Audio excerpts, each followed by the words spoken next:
Dictation 100 शब्द प्रति minute start होगा 5 सेकंड बाद। स्टार्ट।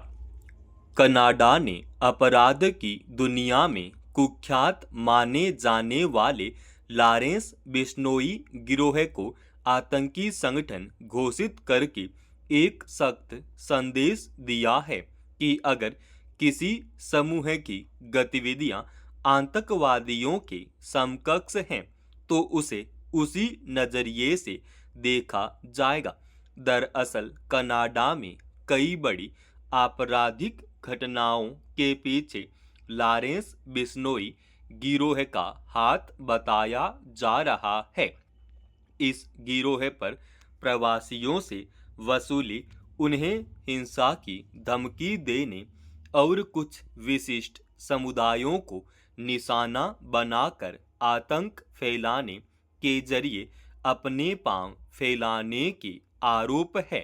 इन्हीं वजहों से कनाडा सरकार ने सोमवार को कहा कि वहां के लोगों के बीच भय का माहौल पैदा करने के लिए लॉरेंस बिश्नोई गिरोह को आतंकवादी संगठनों की सूची में डाल दिया गया है। गौरतलब है कि अगर किसी गिरोह को कनाडा में आतंकवादी घोषित कर दिया जाता है तो वहां के कानूनों के मुताबिक उसके खिलाफ सख्त कार्रवाई की जा सकती है, मुकदमा चलाया जा सकता है, उसकी संपत्तियां और धन को सरकार जब्त कर सकती है। इसके बाद कनाडा के कई राज्यों की पुलिस को लॉरेंस बिश्नोई गिरोह के खिलाफ जांच में पहले से ज्यादा अधिकार भी मिल सकेंगे। पिछले कुछ वर्षों के दौरान भारत और कई अन्य देशों में लॉरेंस बिश्नोई गिरोह को वसूली से लेकर हत्या तक की गतिविधियों के लिए जाना जाता रहा है।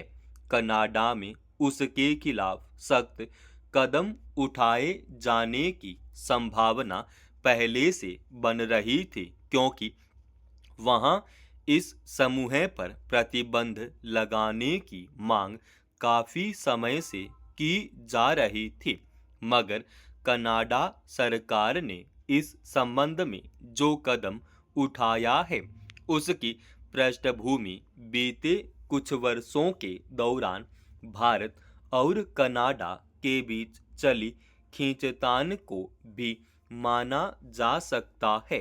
करीब साल भर पहले खालिस्तान समर्थक हरदीप सिंह निज्जर की हत्या के मसले पर भारत और कनाडा के बीच विवाद ने गंभीर रूप अख्तियार कर लिया था। उसके बाद यह मुद्दा भी उठा कि भारत में संचालित लॉरेंस बिश्नोई गिरोह ने कनाडा में प्रवासियों के इलाकों में भी अपने पांव फैला लिए हैं तथा वहां जबरन वसूली, धमकी, गोलीबारी और हत्या के जरिए आतंक फैलाता है। खुद भारत में भी लॉरेंस बिश्नोई के जेल के भीतर से गिरोह संचालित करने और उसे मिलने वाले संरक्षण पर सवाल उठते रहे हैं। यहाँ उसके खिलाफ यूएपीए जैसे सख्त कानून के तहत कार्रवाई चल रही है। इसके समांतर कनाडा के इस कदम को भी आतंक और भय पैदा करने वाली गतिविधि पर लगाम कसने के रूप में देखा जाएगा। जिन हरकतों से दहशत का माहौल बनता है उसे आतंकवाद के समकक्ष देखे जाने से शायद ही कोई असहमत होगा, मगर ऐसे सवाल भी उठ सकते हैं कि जिस तरह की सख्ती कनाडा ने लॉरेंस बिश्नोई गिरोह के खिलाफ दिखाई है, क्या वह ऐसा ही रुख अपने यहाँ खालिस्तान समर्थक समूहों के प्रति भी अख्तियार करेगा। कनाडा में खालिस्तान समर्थक कई समूहों की गतिविधियां छिपी नहीं रही हैं।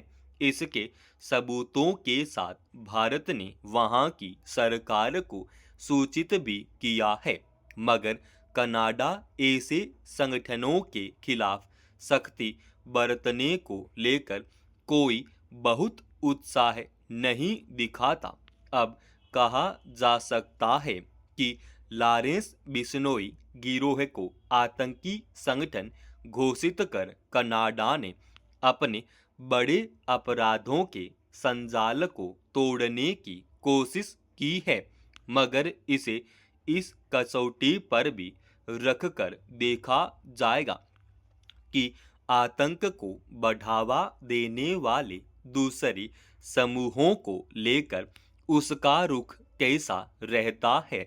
अमेरिकी राष्ट्रपति डोनाल्ड ट्रंप की ओर से गाजा में युद्ध विराम के लिए जो 20 सूत्रीय प्रस्ताव पेश किया गया है, वह निश्चित रूप से शांति की राह पर लौटने की दिशा में एक महत्वपूर्ण कदम है। इजराइल और फिलिस्तीन समेत कई देशों ने इस पहल का स्वागत किया है, जिनमें 8 अरब देश तथा भारत, चीन, रूस और पाकिस्तान भी शामिल हैं।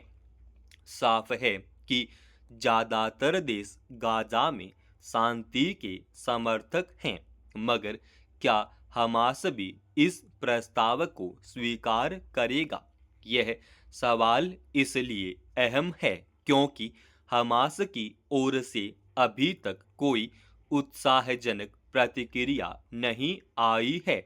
इस संगठन का कहना है कि वह प्रस्ताव की शर्तों का गहन अध्ययन करने के बाद ही अपना रुख स्पष्ट करेगा। दूसरी ओर इजराइल ने भी भले ही इस प्रस्ताव पर प्रथम दृष्टया सहमति जताई हो, लेकिन इसमें कई शर्तें ऐसी हैं जिनके दूरगामी प्रभाव को देखते हुए इजराइल अपने मौजूदा रुख में बदलाव करने पर विचार कर सकता है। यानी शांति योजना सिरे चढ़ पाएगी या नहीं, अभी इस संबंध में कोई भी कयास लगाना जल्दबाजी होगी। राष्ट्रपति डोनाल्ड ट्रंप ने हाल में इजराइल के प्रधानमंत्री बेंजामिन नेतन्याहू से व्हाइट हाउस में मुलाकात के बाद शांति समझौते का यह प्रस्ताव सार्वजनिक किया है। इससे पहले नेतन्याहू ने अमीरात में हमास से जुड़े लोगों को निशाना बनाकर किए गए सैन्य हमले के लिए कतर के प्रधानमंत्री से माफी मांगी थी। इस प्रस्ताव की शर्तों में कहा गया है कि समझौता होने के 72 घंटे के भीतर दोनों ओर से बंधकों और कैदियों को रिहा कर दिया जाएगा।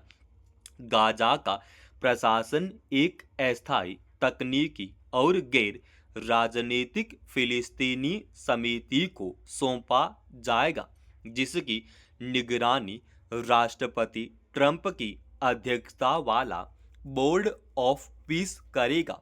यानी प्रकारांतर ने इस प्रशासन की लगाम अमेरिका के हाथों में रहेगी। हमास और इजराइल की इसमें कोई भागीदारी नहीं होगी। बहरहाल उम्मीद की जानी चाहिए कि इजराइल और हमास इस प्रस्ताव पर आगे बढ़ेंगे और गाजा में फिर से शांति कायम होगी, क्योंकि इस युद्ध के दौरान अब तक 66,000 से ज़्यादा लोगों की मौत हो चुकी है, जिनमें ज़्यादातर महिलाएं और बच्चे शामिल थे।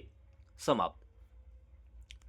दोस्तों, रोजाना ऐसे ही एडवांस डिक्टेशन के लिए चैनल को आप अभी सब्सक्राइब कीजिएगा और आज के इस डिक्टेशन का PDF फाइल हमने हमारे Telegram channel study with H Swami पे डाल दिया है, जिसका लिंक इसी वीडियो के डिस्क्रिप्शन में डाल रखा है।